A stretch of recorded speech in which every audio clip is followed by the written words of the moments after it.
सुप्रभात बच्चों। आज हम पढ़ने जा रहे हैं कक्षा 9 क्षितिज भाग 1 का जो पहला पाठ है, दो बैलों की कथा, और इसके कहानीकार हैं प्रेमचंद। प्रेमचंद जी का नाम आप सभी बच्चों ने सुना होगा। तो प्रेमचंद जी की जो कहानी है दो बैलों की कथा, यह इसका व्याख्या देने, सारांश देने से पहले मैं आपको प्रेमचंद जी के बारे में कुछ जानकारी देना चाहती हूँ। तो प्रेमचंद जी का जो जन्म हुआ था 31 जुलाई 1880 लमही, वाराणसी, उत्तर प्रदेश में हुआ था, और वह एक अध्यापक थे।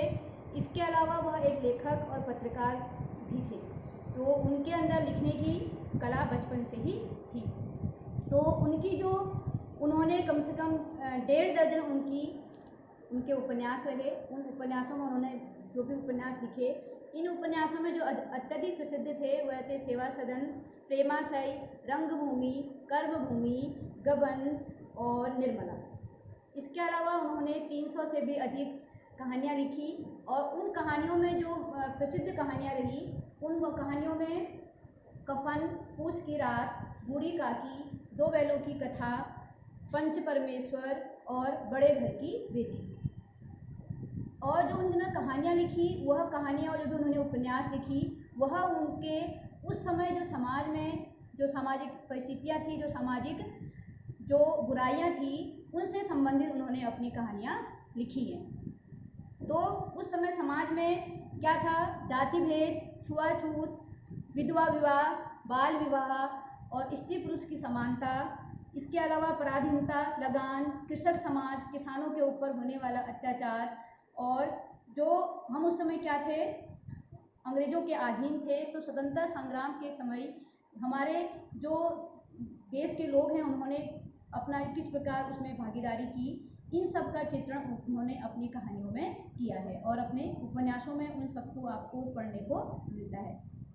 और इनकी इतनी अधिक कहानियाँ और उपन्यास लिखने के कारण इनके जो वह समय था 1918 से 1936 तक के कालखंड को प्रेमचंद युग भी कहा जाता है। इनके उत्कर्ष और अच्छे उपन्यास और कहानी लिखने के कारण इनको उस समय को प्रेमचंद युग भी कहा जाता है। तो और इनकी मृत्यु हुई थी 18 अक्टूबर 1936 वाराणसी, उत्तर प्रदेश में। तो आज जो मैं आपको कहानी बताने जा रही हूँ वह दो बैलों की कथा। इस कहानी में जो प्रेमचंद जी हैं, उन्होंने दो बैलों की कथा के माध्यम से कृषक समाज और जो मनुष्य हैं उनके भावात्मक जो संबंध हैं उनका वर्णन किया है। दो बैलों की कथा है, उस कथा के माध्यम से उन्होंने बताया है कि जानवर भी क्या होते हैं, उनकी भी एक मूक भाषा होती है, और उसका वह भी क्या होते हैं, मनुष्य के साथ जो उनका पालते हैं उनके साथ उनका भावात्मक लगाव होता है। और इसमें इन्होंने यह भी बताया है कि स्वतंत्रता आसानी से नहीं प्राप्त होती है, उसके लिए हमें संघर्ष करना पड़ता है। तो यहाँ पर हीरा और मोती, जो एक झूरी किसान है, उसके दो बैल हैं, और उन बैलों के माध्यम से वह बताना चाहता है कि किस प्रकार उनका भावात्मक लगाव अपने मालिक के साथ होता है। तो इसकी कहानी देखिए। इसकी कहानी में हीरा और मोती झूरी नामक किसान के पछाई जाति के बैल हैं। पछाई जाति जानवरों की एक जाति होती है, और वह हट्टे कट्टे और खूब बलवान हैं। तो एक साथ रहते रहते उन दोनों की आपस में बहुत अच्छी मित्रता हो जाती है। हीरा और मोती की, वह एक साथ खाना भी खाते हैं, एक साथ पानी पीना, एक साथ हल में जोता जाना, और उसके बाद जब दोनों थक जाते हैं तो दोनों एक दूसरे को चाट कर अपनी थकान दूर कर लेते हैं।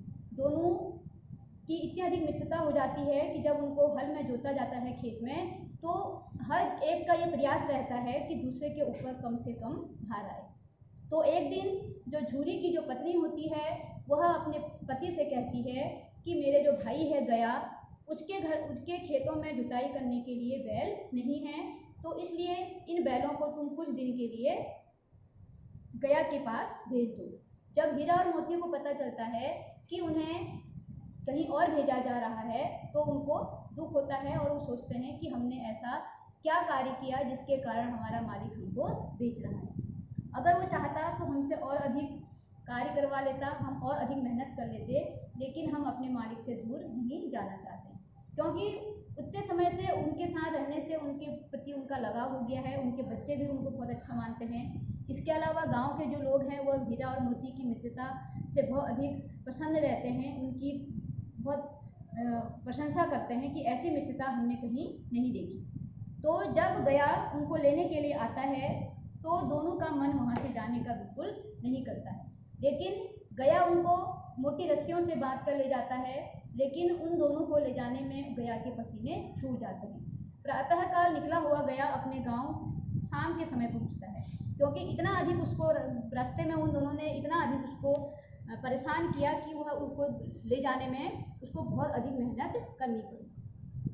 तो जब वो वहाँ पहुँचता है तो वह उससे बहुत अधिक क्रोधित होता है, क्योंकि उन्होंने रास्ते में उसको बहुत अधिक परेशान किया था। तो वह उनको खाने के लिए रूखा सूखा भोजन उसको देता है, लेकिन दोनों उसमें अपना मुंह नहीं डालते हैं नाद में और चुपचाप सो जाते हैं। और दोनों मूक भाषा में ये निर्णय करते हैं कि रात होते ही हम दोनों यहाँ से भाग जाएंगे।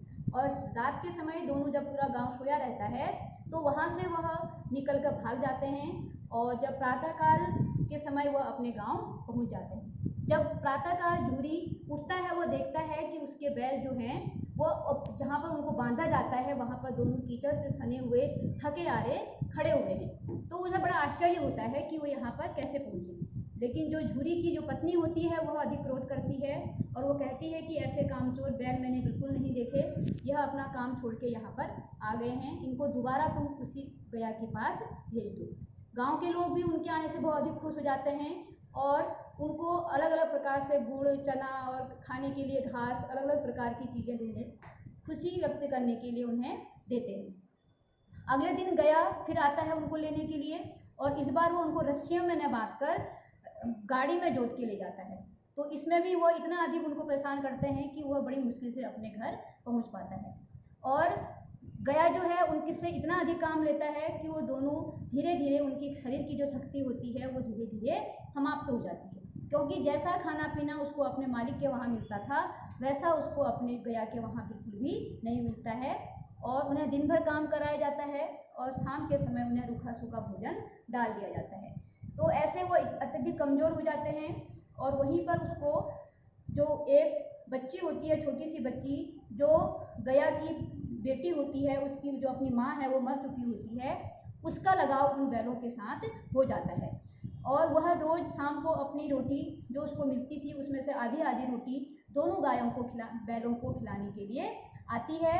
और वह तब जो हीरा है बहुत शांत स्वभाव का है, और जो मोती है वो बहुत उग्र स्वभाव का है, उसे जल्दी से गुस्सा आ जाता है। तो वो कहता है तो कि यह एक छोटी सी बच्ची को हमारे प्रति मोह है और इसे भी हमारी तरह इसकी माँ इसे मारती होगी, इसलिए हमसे अधिक प्रेम करती है। तो जो बच्ची है वो कहती है कि मैं तुम्हारी रस्सी खोल देती हूँ, तुम यहाँ से चले जाओ। लेकिन मूक भाषा में वो कहते हैं, आपस में बातें करते हैं कि अगर हम यहाँ से चले जाएंगे तो इसका जो पिता है, जो इसकी माँ है, उसको बहुत अधिक मारेगी। और वो क्या, फिर अगले दिन सुबह बच्ची आती है, वो कहती है कि तुम यहाँ से, तुम्हारा भाग जाना यहाँ से अच्छा है, अगर तुम नहीं जाओगे तो ये तुम्हें अत्यधिक तुम्हारी पिटाई करेंगे। तो वो वहाँ से भागकर चले जाते हैं। बहुत अधिक दूर जाने के बाद उन्हें लगता है कि हम अपना रास्ता भूल चुके हैं। तो इसी रास्ते भूल चुके हैं, वो अपनी थकान दूर करने के लिए वहाँ पर खड़े होते हैं। तो पास ही में उनको मटर से भरा हुआ एक खेत दिखाई देता है। तो मोती कहता है कि बहुत अधिक भूख लगी है, ऐसा करते हैं हम कुछ मटर खा लेते हैं। लेकिन हीरा कहता है कि अगर हम पकड़े गए तो दोबारा हमें ऐसे ही रस्सियों से बांध दिया जाएगा। फिर दोनों भूखे थे, बहुत दिनों से उन्हें भूखा रखा गया था, तो इसलिए दोनों मटर के खेत पे चले जाते हैं और वहाँ पर भर पेट मटर खाते हैं। मटर खाने के बाद जब वो उनका पेट भर जाता है तो वह आपस में खेल करने लग जाते हैं। दोनों सींगों से सींग मिलाते हैं, एक दूसरे को चाटते हैं, और धीरे धीरे उनका जो लड़ाई होती है वह बहुत अधिक बढ़ जाती है। तो हीरा पीछे हटना ही उससे मुनासिब समझता है और दोनों आराम से वहाँ पर बैठते हैं। तो तब देखते हैं कि सामने से एक बहुत बड़ा सांड आ रहा होता है। तो जब वो देखते हैं कि सांड आ रहा है तो वो सोचते हैं कि अधिक बलवान है, तो इससे दूर जाना ही हमारे लिए अच्छा है। लेकिन मोती कहता है कि कोई बात नहीं, दोनों मिलकर इसका सामना करेंगे। अगर वो मुझे आगे से मारने के लिए आएगा तो तुम पीछे से उस पर प्रहार करना। तो ऐसे दोनों मिलकर उस सांड को बुरी तरह से घायल कर देते हैं। और जब वो ज़मीन में गिर जाता है तो हीरा कहता है कि ऐसे निर्बल जो शत्रु होता है उसे मारने में कोई बहादुरी नहीं है। फिर वो वहाँ से मटर, दोबारा वो उनको भूख लगती है तो मटर खाने के लिए जाते हैं। तो तभी उन्हें जो मटर का खेत का जो मालिक होता है वो उनको पकड़ लेता है और उनको बांधकर अपने घर ले जाता है। तो जहाँ उनको रखा जाता है उसे कांजी हाउस का नाम भी दिया गया है। कांजी हाउस एक ऐसी जगह होती है जहाँ पर जो जानवर दूसरे के खेतों में अगर खाने के लिए जाते हैं, खेतों में चारा खाने चले जाते हैं या कोई छूट के चले जाते हैं, तो उन लोगों जो होते हैं वहाँ के खेतों के जो मालिक होते हैं वो उन पशुओं को पकड़ लेते हैं और कांजी हाउस में रख लेते हैं। अगर कुछ दिनों तक उनके मालिक उनको लेने के लिए नहीं आए तो वो उन सब की नीलामी कर देते हैं। तो ऐसे ही जब वो कांजी हाउस में पहुँचते हैं तो वहाँ देखते हैं कि बहुत सारी भैंस हैं और जो गाय हैं और बकरियां हैं, गधे हैं, घोड़े हैं, सबको मोटी मोटी रस्सियों से बांधा गया है और किसी के सामने भी किसी प्रकार का कोई चारा नहीं दिया गया है। तो सब निर्बल हैं, बेजान पड़े हुए हैं।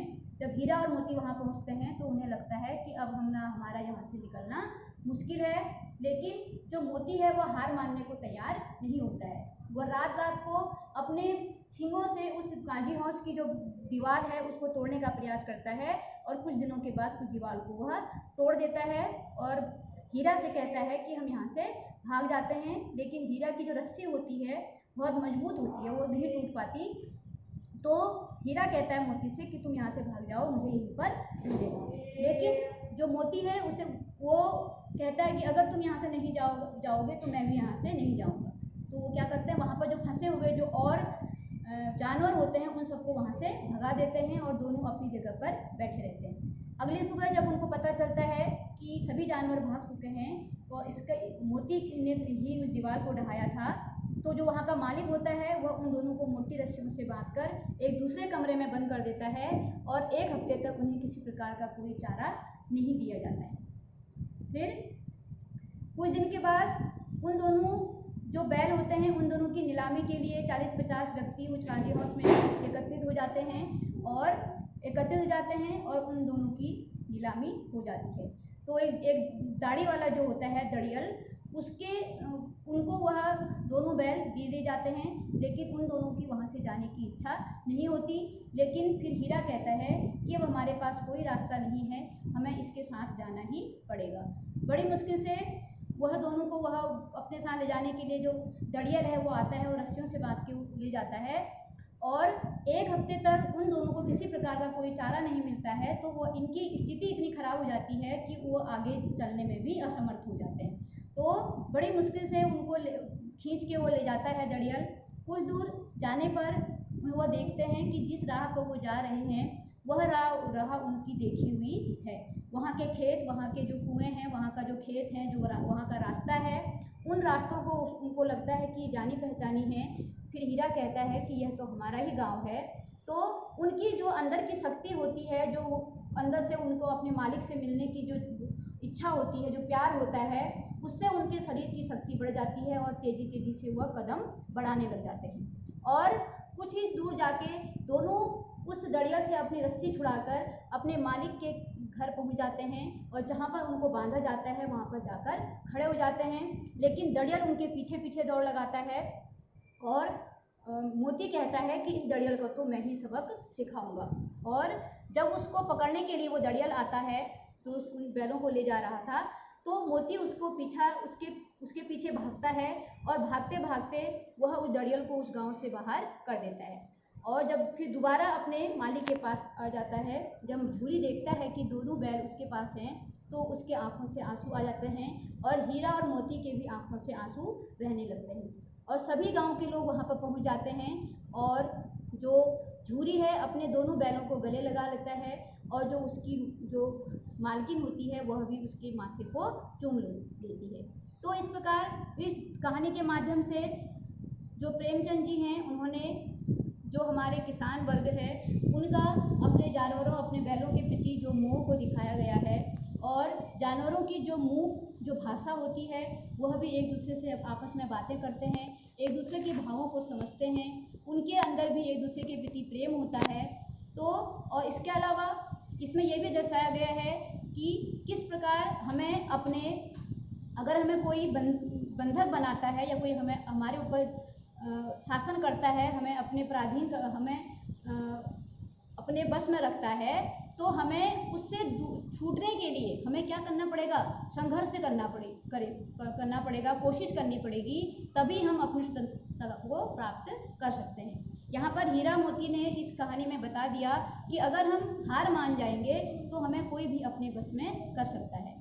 तो ये कहानी दो बैलों की कथा आप लोगों को अच्छे से समझ में आई होगी, और इसी प्रकार मैं आपकी जो अगला पार्ट है उसको भी आपको बताने का प्रयास करूँगी।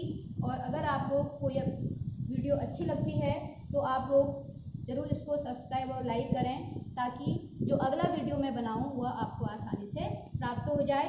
तो यह कहानी जो है दो बैलों की कथा प्रेमचंद के द्वारा लिखी गई है।